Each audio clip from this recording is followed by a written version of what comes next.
Welcome to the Table Podcast, where we discuss issues of God and culture, brought to you by Dallas Theological Seminary.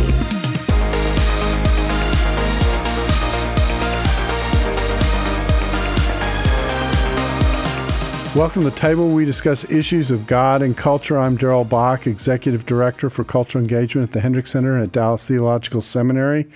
And our topic today is probably one you may have never even thought about. And it is the topic of ministry in a context of orality. In other words, ministry in contexts where people do not read or write. And how do we do this? Is that a fair summation? I think so. Yeah. Okay. So my guest is Ted Crump. He's Director of Development for Spoken Worldwide, which is a ministry that is focused on these kinds of contexts. And my first question is one I always ask every guest. What's a nice guy like you doing in a gig like this? Well, it's a great question. I initially came to DTS. I graduated from here last year with my THM. Okay. Initially came here from the mission field, anticipating entering into local church ministry. Okay. I knew I needed to be trained and equipped and wanted more theological education and backing, and totally expected to use that as a pastor someday. And boy, there just weren't a whole lot of pastoral roles available at the time that I was graduating. The height of COVID and everything else. The Lord had a funny way of placing me at Spoken, which I initially was a little bit reluctant to pursue because I'd come from the mission field and I really was wanting to focus more on the local church. But it's been incredible to me the way that I've been able to use both my experiences on the mission field and the training and education I've received at DTS to kind of merge those two things together and advocate for oral people groups through Spoken. Interesting. So how did you get connected to Spoken in particular? Well, so the CEO of Spoken is a gentleman by the name of Ed Weaver. He's over at Northway Church, my church, Eastside Community Church, planted from Northway a few years back. Okay. I had met Ed a couple of times before, and I was actually interviewing for a position at Northway, a pastoral position at Northway, back a year ago, February. And Ed ushered me to my seat and said, so what are you doing here? I said, well, I'm interviewing for a position and looking forward to hopefully being on staff here at some point soon. And he said, you should look into joining Spoken Worldwide. We got a lot of cool things going on. I think with your experience, you'd be great for that role.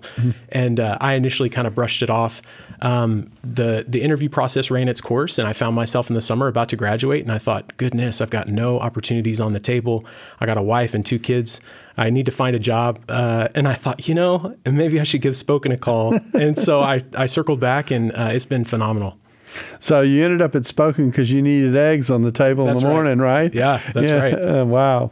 So tell us about Spoken. What do they do? And if you're Director of Development, I don't think this is a hard question for you. Yeah, for sure. Well, Spoken Worldwide exclusively ministers to the 2/3 of the world's population that are oral communicators or oral learners, which means that they either cannot or do not read. Okay. And so that's our mission. And there's been so much great work done from missions agencies in the past, really since, over the years, to evangelize and disciple people from across all cultures. But our tendency as Westerners to focus on text-based materials, whether it be Bible translation or curriculum, has unintentionally overlooked a majority of the world's population that either cannot or do not read. And so Spoken attempts to communicate God's truth with these groups in a way that resonates with them, in a way that they can understand and respond to, in a way that's engaging, that helps them come to know the Lord as their Savior and will hopefully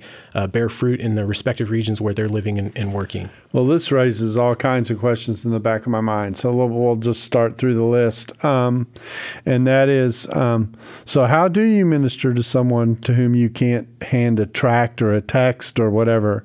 How does that work? Well, it's a challenging concept for sure. The 3 primary ways that we go about doing it are through oral Bible translation, pastoral development, which is essentially just our fancy way of saying discipleship. It's a discipleship-making movement.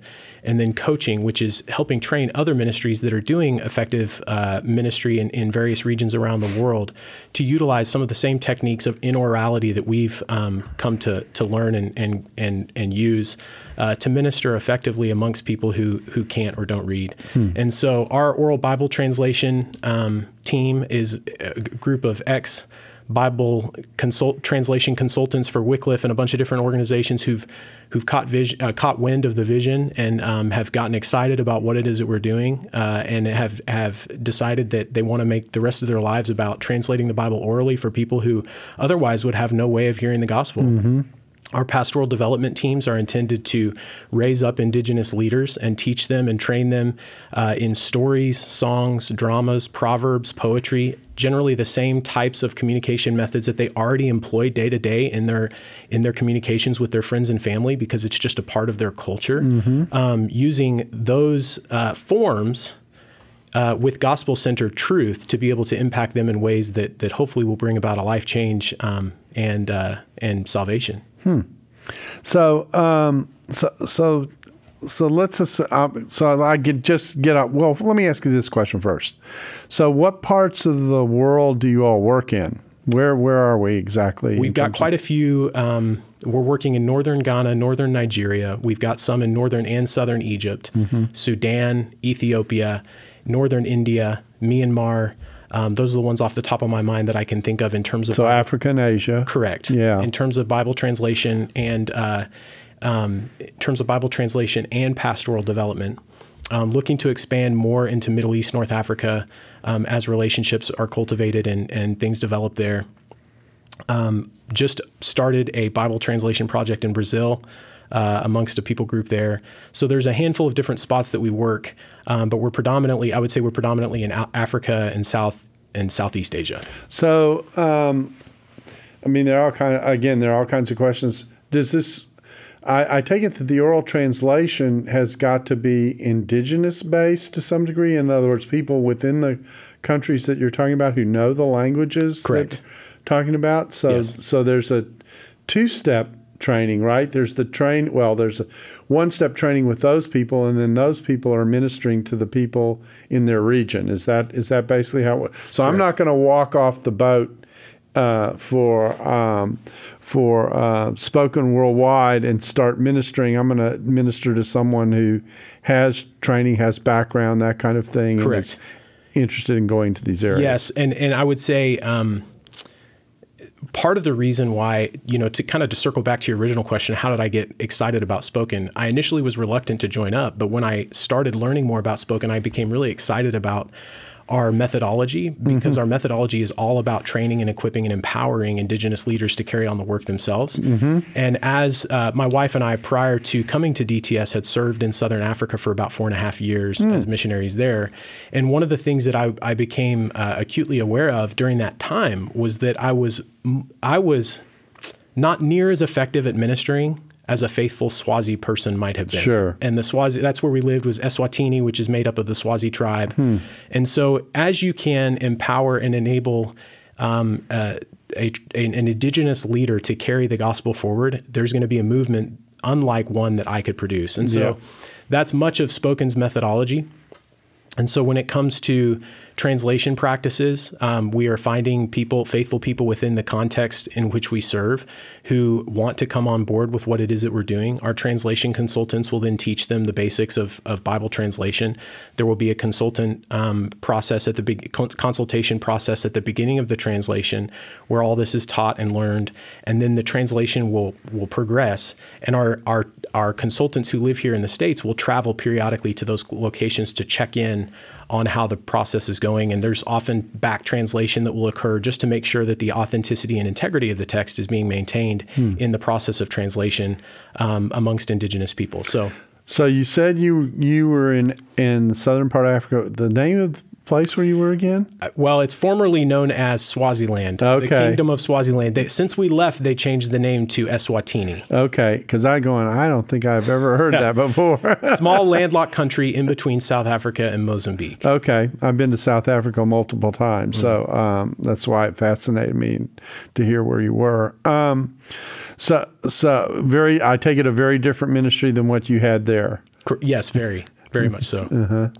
So I get off the boat and go there and help train someone. Would that be the role that I would have if I were to be a part of Spoken Worldwide? We have directors and consultants over oral Bible translation. We also have them over pastoral development to meet with Indigenous leaders and encourage them and share and teach and train and equip them how to use story, songs, and drama to communicate gospel truth with their respective communities. And so one of the ways that we do that, we were in Egypt just a couple months ago to check in on a Bible translation project and a pastoral development project. And the pastoral development was really fascinating because everybody would get in a room and they would talk about the cultural issues that they had to overcome as believers in their nation, and then or in their culture. And then they would mark down all these items, and then they'd draw the list down to about 2 or 3, and then they'd say, okay, which one's the very most important? Let's find a story from Scripture that can speak to that issue, and let's try to learn the story in a way that we can tell it naturally at the drop of a hat with people around us. So really, you're empowering people through the course of this pastoral development process. You're empowering people to use God's Word in context, in circumstances where it's necessary to use it or beneficial to use it with people that you're already in community with.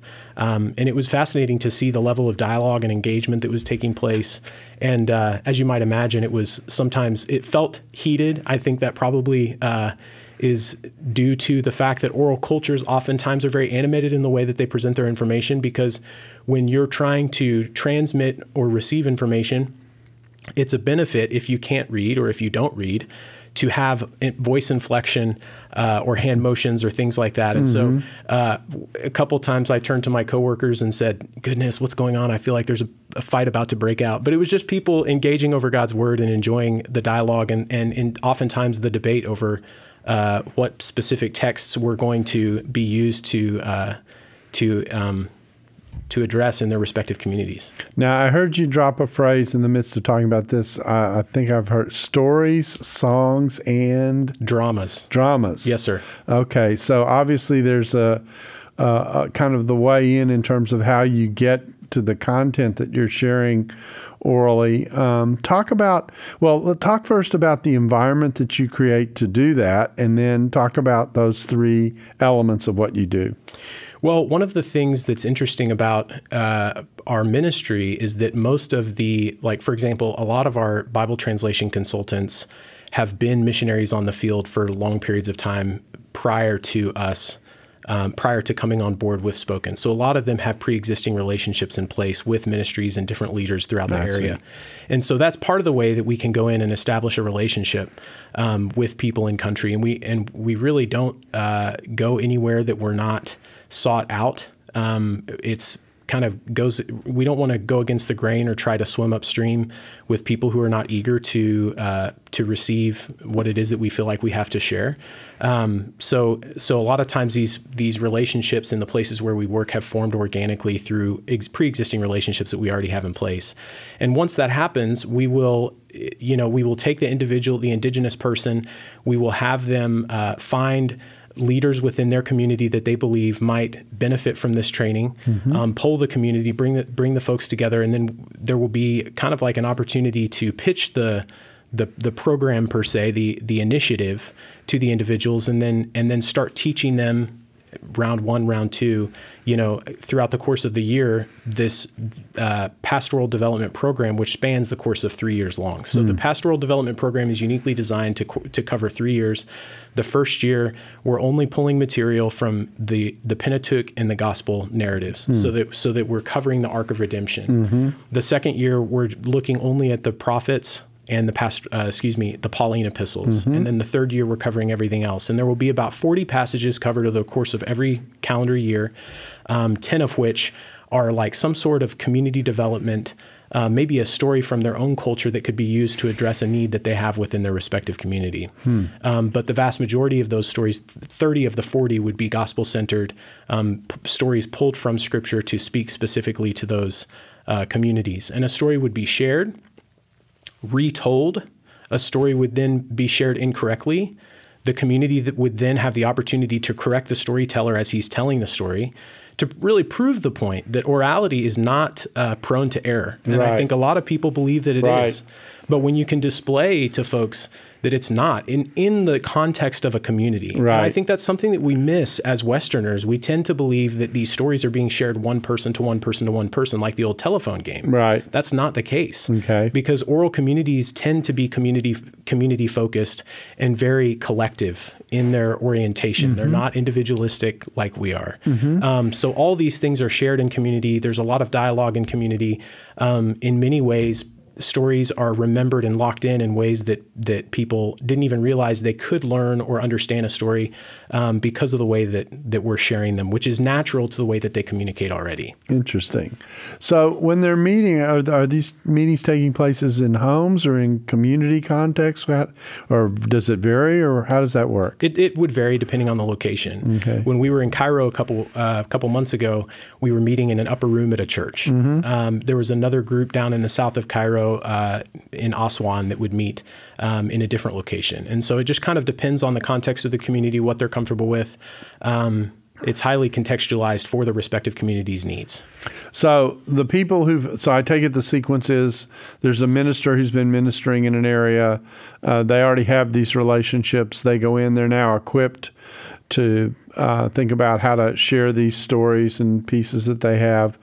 Does it happen spontaneously, or do they arrange it? How does that part of it work? A little bit of both. Okay. From my understanding, there are times when they can gather groups together and say, hey, let's have a discussion group. Let's talk about this story that I've heard from God's Word. And sometimes it's a group of people, believers, who might need discipling, and the story is intended to help disciple them. Sometimes it's non-believers who are being introduced to gospel content for the first time. And it's a way to evangelize them and share with them the true God that we know and love and worship. Interesting. So there's a program that's for the pastors that's helping them develop on the one hand. Correct. And then there's the ministry to the orality group. Let's talk. You talked a little bit about this. This actually has an overlap with the Gospels, and thinking about the fact that before the Gospels were written, these were basically an oral culture that was passing on. You sometimes get the comparison that orality involves distortion because it gets passed on. You've mentioned the telephone game. It gets compared to that sometimes. And I have a lecture that I do that say that's not how orality works in these communities, and that ignores an element of community oversight that comes into stories that they care about, et cetera, and the way the community itself is structured to preserve stuff that they want to remember. Talk a little bit about that and what's involved in that. Well, so the interesting thing that I don't think we consider, those of us who are text-based Western in our thinking and our educational models don't consider as we think about oral people groups or oral cultures, is that really there are only two places where you can store information as an oral learner: in your mind or the mind of your friends and your family. And so what happens is stories that you receive or communications that you receive that are important have to be shared with other people if you don't want to lose them. Because if you're trusting your own memory to remember them, which maybe it's good enough, there is some level at which you might fail and lose something altogether. And given that these cultures are very community oriented in the first place, there is a sharing of information that we see amongst them that we wouldn't see in our cultures, Western culture, text-based culture per se. And so oftentimes stories are prioritized, traditions, heritage, stories from their heritage, from their culture, and they're passed along from generation to generation that way, because they know that if they don't keep them in their minds and in the minds of their friends and families, they will die off and they will lose them at some point. And so it's critically important for them, if they want to maintain their heritage, maintain their culture, which being a community-oriented culture to begin with, one that focuses very heavily on family, on village, on tribe. They're very focused on making sure that these things are passed forward through the generations, because they don't want to see what they've come to know and love die off.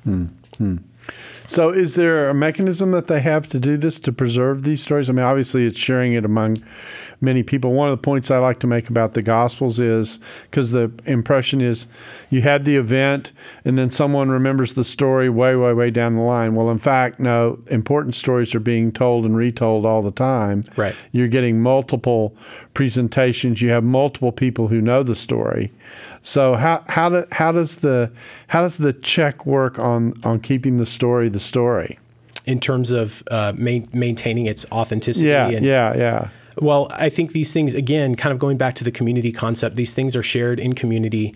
They're engaged upon in community. And there's a sense in which if the story is incorrect, it will be corrected by those in the community who know the story well, along with There are people who are regarded as kind of the patriarchs of the story, if I can say it that way. Yes. And at some level, because so many of these cultures are honor shame. Mm-hmm. There's a great respect and an honor given to the authority figures within the elders within the community who have the ability to be able to speak into circumstances where stuff might be misunderstood.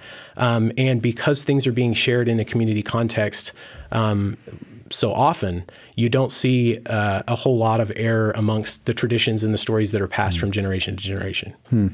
I think it's something that people don't appreciate about the way orality works in cultures and the way in which important stories are overseen, passed on. I'm assuming, and I'll ask a question, I don't know if, well, I'll ask it.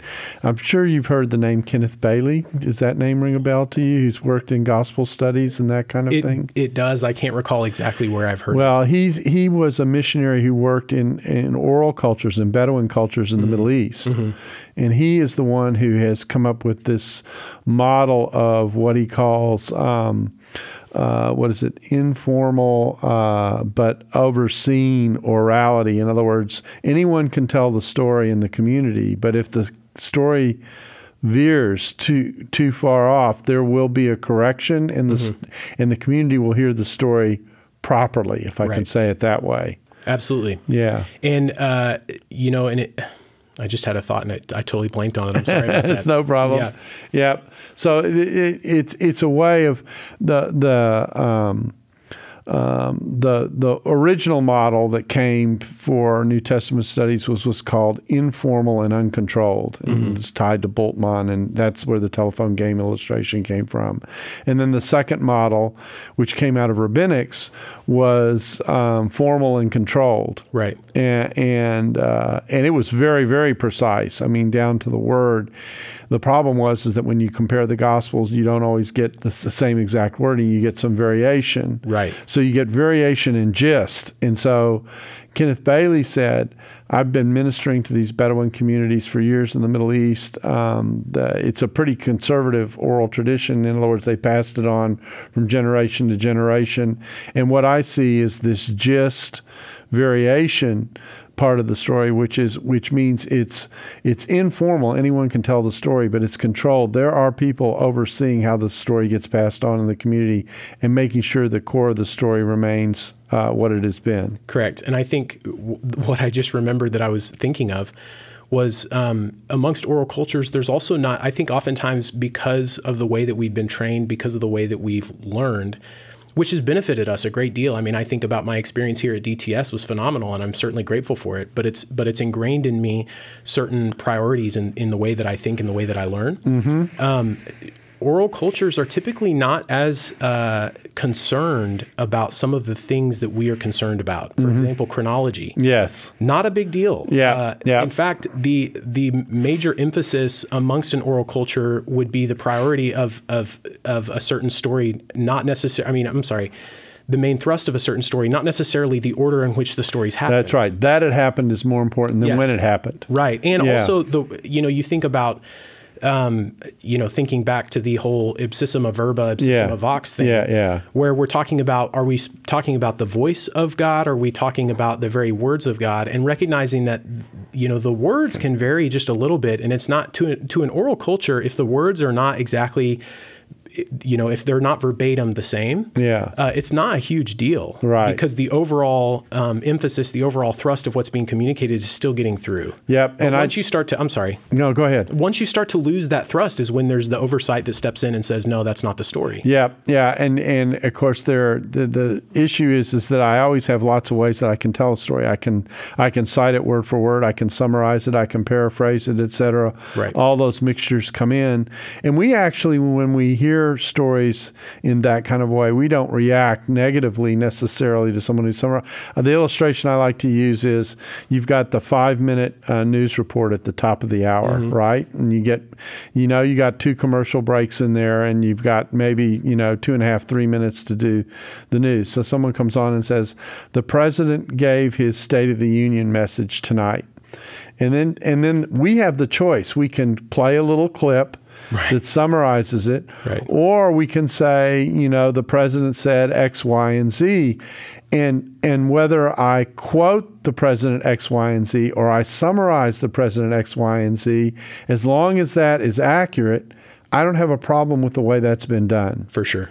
And I think sometimes the Gospels are working that way. And so what you're saying is that whether you're getting a verbatim or whether you're getting a summary, as long as the core direction of the story is in line with what the story is and has been and what the story was, then you won't be subject to correction. But if it does veer off too far, then a point will be made and the correction will be made. For sure. Absolutely. And that's how it plays itself out in our pastoral development discipleship program. And I should clarify that pastoral development program is called pastoral development so that the intent there is to help people pastor in their respective communities, but it's not exclusively for pastors.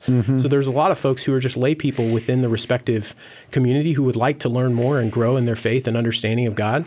And they are certainly welcome to join us in that as well. Anybody who wants to faithfully serve their community but feels limited because they're unable to read, we welcome them to come and join us in the way that we're ministering so that they can be effective ministers of the gospel in the way that they believe God's called them to. Okay, that takes me to where I wanted to go next. So this is great, and that is so one of your pastors who you've trained walks into a community, begins to communicate and share with them. There's an interest.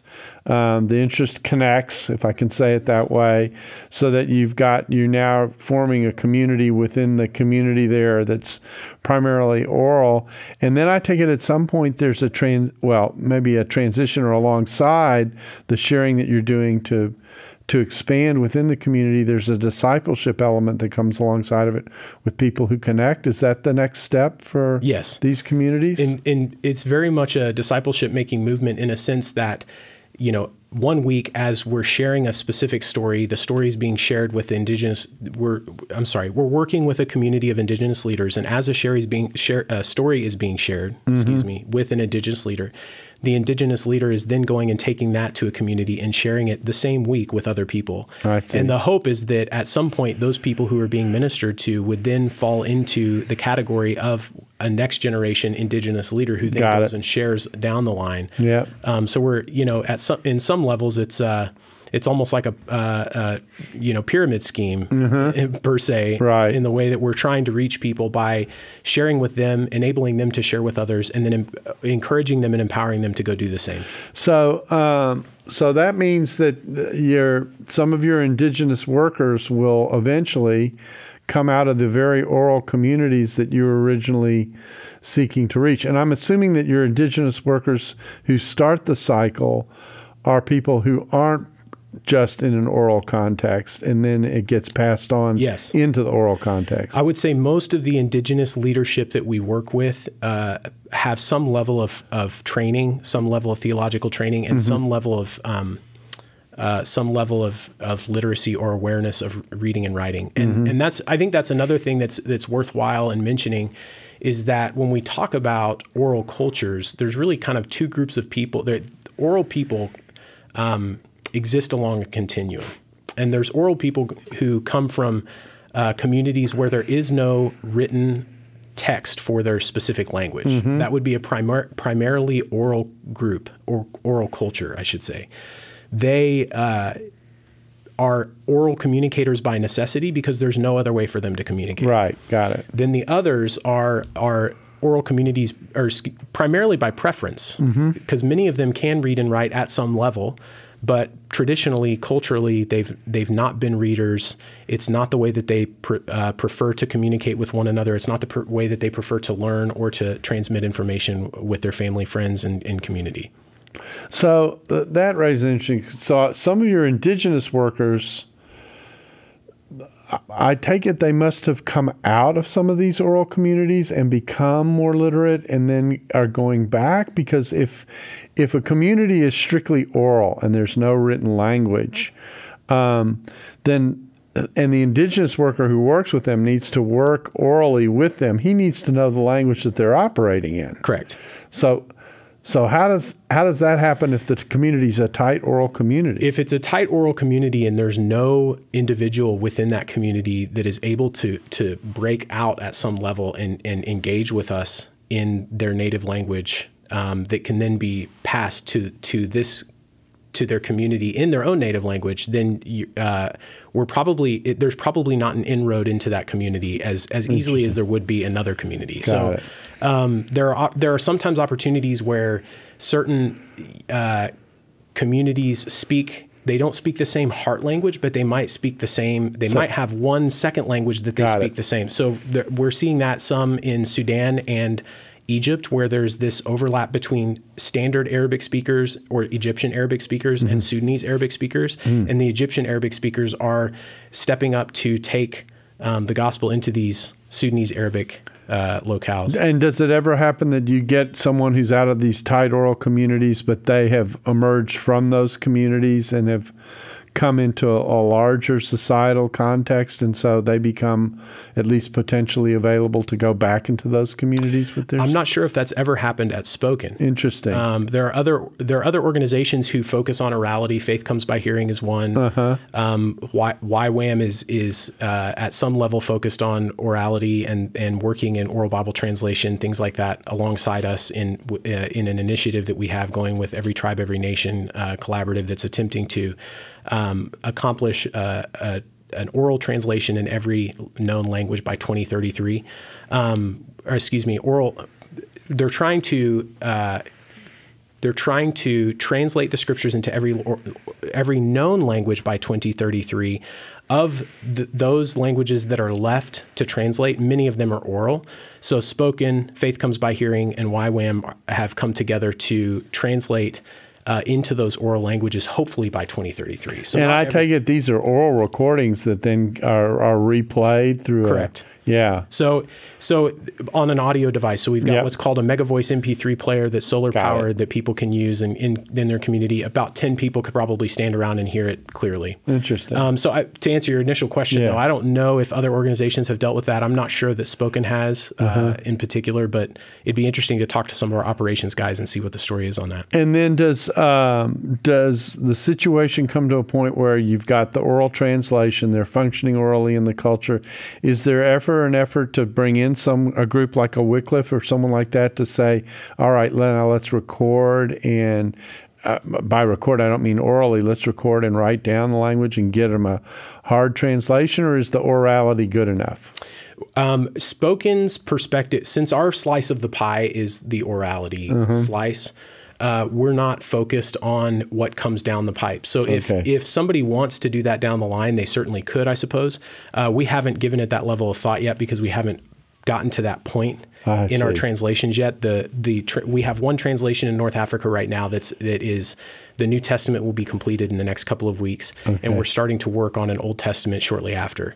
And that's the furthest we've gotten in any translation. We've got about 6 or 7 translation projects up and running right now, to the best of my knowledge, and we're working on opening up more with the help of Faith Comes by Hearing and YWAM. Okay, now the natural question is, so you go in, you have about 30 stories or whatever. Are you working with the whole gospel and telling the stories, or are you jumping around? Say that. How would you? Well, all right. So do you walk in and say, well, we're going to translate the Gospel of Mark, and those are going to be the stories that we're going to tell, or do you move around to just various stories about Jesus, or how does that work? For an oral Bible translation, we would work through entire books. Okay. For the Pastoral Development program, we might hop around. Okay. Interesting. So, which books are the biggies for you guys when you get started? To my knowledge, our priority is starting with the book of Mark. I could be wrong on that. Okay. But when I was in Egypt a couple weeks ago, we were listening to a back translation of their book of Romans that was translated in a dialect of Arabic that's common across North Africa. Oh, wow. But to the best of my knowledge, I think we start in the book of Mark. Okay. Almost always. Makes sense. So you introduce them to a gospel, and they're getting a little bit of Old Testament to get that part of the story. I'm taking it to probably be parts of Genesis and other Correct. Parts of the Old Testament that are key to the development of that story. And then do you tend to stay in the Gospels and then go to the epistles, or do you go to the epistles pretty quickly? How does that work, or does it depend? Well, the progression typically, there's 3 cycles, and one cycle typically lasts a year in the Pastoral Development program. And so what we would do is we would confine the stories to the Pentateuch and the Gospels for that first cycle. Right. If the cycle runs, if the group is, if they're running across issues and being able to meet and being able to come together and tell stories the way that we would expect them to be able to, then we might drag that cycle on for 18 months, perhaps. It's not necessarily a hard and fast 1 year. It depends on the context. So you're reading what the reaction is Correct. as you're doing what you're doing. So if cycle 1 runs 18 months because of circumstances, or maybe the country's come across a civil war, like in Myanmar, perhaps. Yeah, sure. They might not be able to get through cycle 1 in a year. That might push them a year and a half or 2 years, in which case we would stay in the Pentateuch and the Gospel narratives for a year and a half, 2 years, and then we would move on after we've covered about 30 stories from the Pentateuch and the Gospels and about 10 community development stories, 40 stories total. We would then move on to the second, which would be the prophets and the Pauline epistles. And then after the next 40 stories, we would then move on to, the wisdom literature, general epistles, and Revelation. I see. So Romans comes in the second cycle? Yes, it should. Okay. All right. So that's interesting how that works. So I was curious to know, or to see if you get to a certain point where you go, well, it might be helpful.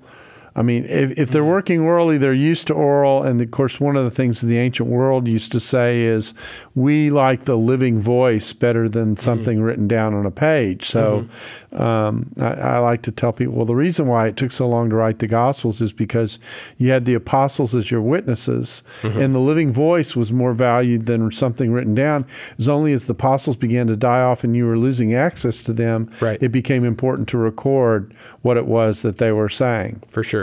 Yeah. So, and I imagine I guess the transition for an oral community, if you wanted to give them a written Bible, would be the reverse, which would be they're functioning and functional in an oral context. So in one sense, they don't need it. But on the other hand, if you decided that you wanted to record it and pass it on and give them another way to process it, absolutely, you would do it in a written form where they can ponder it a little more. Right. And there has been some discussion about that in the office in terms of once our recordings are complete and the oral Bible has been translated, or we have translated the scriptures into an oral form for a specific language.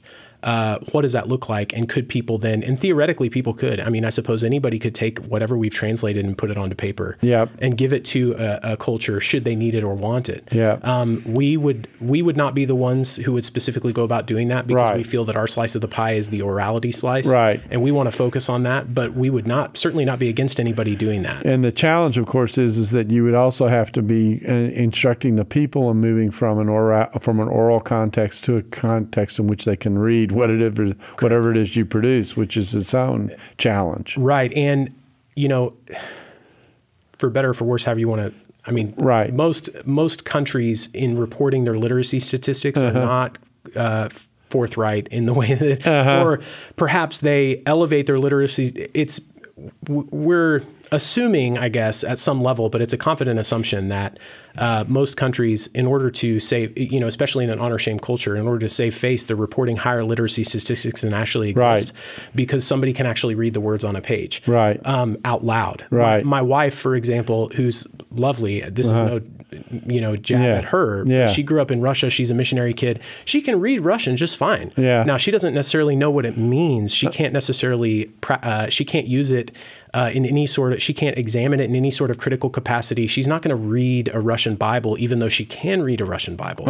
And so I think at some level, when you're thinking about oral context and oral cultures, just because a culture can read, or just because they have the ability to, recite the words from a page, doesn't necessarily mean that they're going to be able to critically engage with it at the level that would foster any type of spiritual growth. Yeah, and again, I'm thinking about the analogy of discussions about literacy that exist when we talk about the New Testament, and one of the issues is, so define literacy for me. In other words, what counts as being literate? What level are we talking about? Because there's a whole spade of being, highly, we might consider highly literate versus being basically literate, and for sure. And so there's always a range that you're dealing with.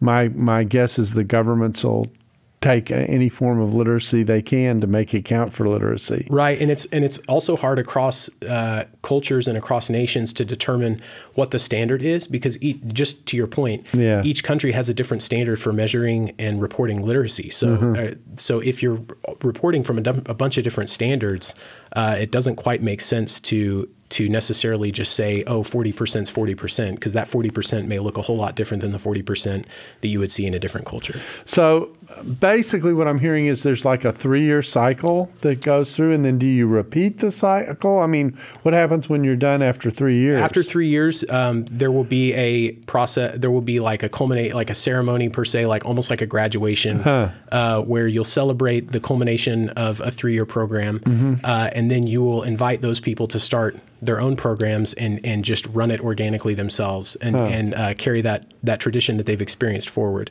And that's and then oftentimes through those relationships, cultivating new relationships and new communities that either are similar dialects or completely different, perhaps, where you can replicate the same program across, like, for example, our work in northern Nigeria spilled over into northern Ghana recently because of some relationships that existed there. And so our CEO went out to northern Nigeria a couple weeks ago, and he closed out and celebrated the successful completion of a 3-year cycle with one program in northern Nigeria, while also observing what was happening in northern Ghana and getting excited about the new creation of pastoral development groups that operate in northern Ghana. And that's just the pastoral development program. There's also the oral Bible translation piece, which is a little bit different, and that would be for those cultures that don't have a written text to even translate from, or to record audibly into a device. And so our hope is that at some point we can start with oral Bible translation in a culture that does not have God's word, and then it would spill into pastoral development, where we could use that oral Bible translation to disciple people in God's ways through truth, stories, songs, dramas, things like that have been pulled from God's word. And then as ministries are established and people are effectively growing and being discipled in Christ, we could then coach other ministries how to do the same work effectively amongst those areas. So there's really 3 ways that we operate, and sometimes it's a little bit hard to parse out the details between, and there's a lot of overlapping details between them as well. So, but keeping them straight in your head oftentimes is difficult to do. So how long has this Spoken Worldwide been operating? Since 2005. Ed Weaver, our CEO, he's a business guy, really. He's not a ministry leader per se. Now he is, but when he started this in 2005, he wasn't. And he had a friend, his father, he'd grown up in Northwest Arkansas. His dad was a Bible professor at John Brown University. His dad was a DTS grad, got his THD and his THM here. And he, so he'd grown up around ministry, but he was in business. And one of his business partners, as they were finishing up a relationship at one point, said, I really think you should go into ministry. He said, I just don't know what I would do, though. And his partner said, well, you're into technology, because that's what they'd been working with. He slid an iPod across the table that he just purchased for his daughters for Christmas and said, why don't you look into how this might be used used across cultures and missions or something. So he started doing some research, and he realized that one of the biggest problems in missions is that 2/3 of the world's population either cannot or does not read. Yep. And although there have been incredible efforts in missions over the years, unintentionally we've overlooked this group because so much of our effort has been focused on text-based Western approaches. Mm-hmm. Yep. Now, I'm very familiar with this. One of the people who I used to do a ton of interviews with, John Ankerberg, is very interested in this kind of work. And he was sharing with me on a regular basis how the technology was developing, and it isn't quite in the same audience, but the idea of you can speak in one language and this thing will immediately translate it into another so that you can get to that oral level quickly, that kind of thing. So just very, very fascinating work. And anything that we haven't covered that we ought to have covered? Oh, boy. There's a whole lot that, there's a whole lot that exists in this realm that I feel like is untouched, but I feel like we've done a pretty sufficient job of being able to touch the bases today. So okay, so tell us a little bit, if people want to find out about Spoken Worldwide, how would you do that? You could go to spoken.org. If you had any questions, you wanted to learn more, I'd be happy to engage with you.